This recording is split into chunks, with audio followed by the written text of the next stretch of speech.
நீதிமொழிகள் 4ஆம் அதிகாரம் 4வது வசனம். உன் இருதயம் என் வார்த்தைகளை காத்துக் கொள்ள கடவுது, என் கட்டளைகளை கைக்கொள், அப்பொழுது பிழைப்பாய். சரீரம் பிழைப்பதற்கு நமக்கு 2 காரியம் தேவை. ஒன்று ஆகாரம், இன்னொன்று தண்ணீர். இந்த 2ல ஒன்று இல்லாட்டினா நமக்கு ரொம்ப கஷ்டம் தான். அதே போல உங்களுடைய ஆவிக்குரிய ஆத்மா, உங்க ஆவிக்குரிய சரீரம் பிழைக்க வேண்டும் என்றால் 2 காரியம் உங்களுக்கும் எனக்கும் தேவை. அப்பொழுதுதான் நீயும் நானும் பிழைக்க முடியும். எப்பொழுது என்றால், ஒன்று உன் இருதயம் என் வார்த்தைகளை காத்துக் கொள்ள கடவுள். தேவனுடைய வார்த்தை, பரிசுத்த வேதாகமத்தில் உள்ள வார்த்தை உன் இருதயத்தில் வைத்து அதை காத்துக் கொள்ள வேண்டும். அது உன் இருதயத்தில் வைக்க வேண்டும். ஐயா, எனக்கு படிக்க தெரியாது, அதனால நான் ஒண்ணு பண்ண முடியும் இல்ல. நீ காதால கேட்கலாம். இன்னைக்கு தான் டிஃபரெண்டா டிஜிட்டல் இதுல நம்ம மாறிக்கொண்டு இருக்கிறோம். அப்ப கேட்கிற அந்த வசனத்தை உன் இருதயத்தில் வைத்து காத்துக் கொள்ள வேண்டும். 2வதாக அந்த கட்டளை, உனக்கு தேவன் கொடுக்கிற கட்டளைகளை கை கொள்ள வேண்டும். அல்லேலூயா.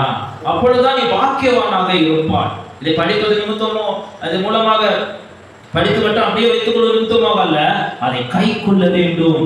எதை என்றால் கட்டளைகளை கை கொள்ளும் பொழுது நீ பிழைப்பாய். அல்லேலூயா. உன் ஆத்துமா பிழைக்கும். நீ எல்லா காரியத்திலும் பிழைப்பாய்.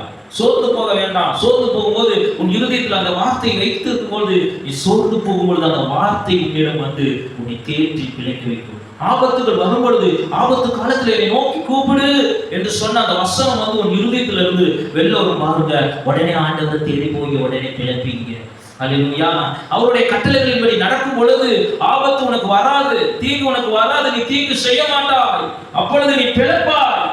வசனம் உனக்குள்ள இருக்கும்போது அந்த சூழ்நிலைக்கு ஏற்றது போல் அவருடைய வார்த்தை உன் இருதயத்திலிருந்து வரும். ஆனால் தான் அதை இருதயத்தில் காத்துக்கொள். கேட்கணும், வசனத்தை கேட்டு உன் இருதயத்தில் வைக்கணும். தேவையில்லாத நாடகம், தேவையில்லாத பாடம், தேவையில்லாத சினிமா பாட்டுகள்லாம் இருதயத்துல இருக்கும் பொழுது அதெல்லாம் தூக்கி போட்டுவிட்டு தேவனுடைய வார்த்தையை உன் இருதயத்தில் வைத்து காத்துக்கொள். அப்பொழுது நீ பிழைப்பாய். ஆபத்து வரும்போது நீ பிழைப்பாய். கலக்கம் வரும்போது அந்த வார்த்தையினால பிழைப்பாய். வேதனை வரும்போது அந்த வார்த்தையினால் பிழைப்பாய். அவமானம் வரும்போது அந்த வார்த்தையினால் பிழைப்பாய். துன்பங்கள் வரும் பொழுது, நம்பிக்கையற்ற சூழ்நிலை வரும் பொழுது, தேவைகள் வரும் பொழுது அந்த வார்த்தையினால நீ பிழைப்பாய். கட்டளைகளின்படி நீ நடக்கும் பொழுது, அப்பொழுது கை கொள்ளும் பொழுது, அப்பொழுது நீ பிழைப்பாய். அல்லேலூயா. அதனால அனுதினமும் அவருடைய வார்த்தையை நீங்கள் படித்து அல்லது கேட்டு இருதயத்தில் காத்துக்கொள்ளுங்க.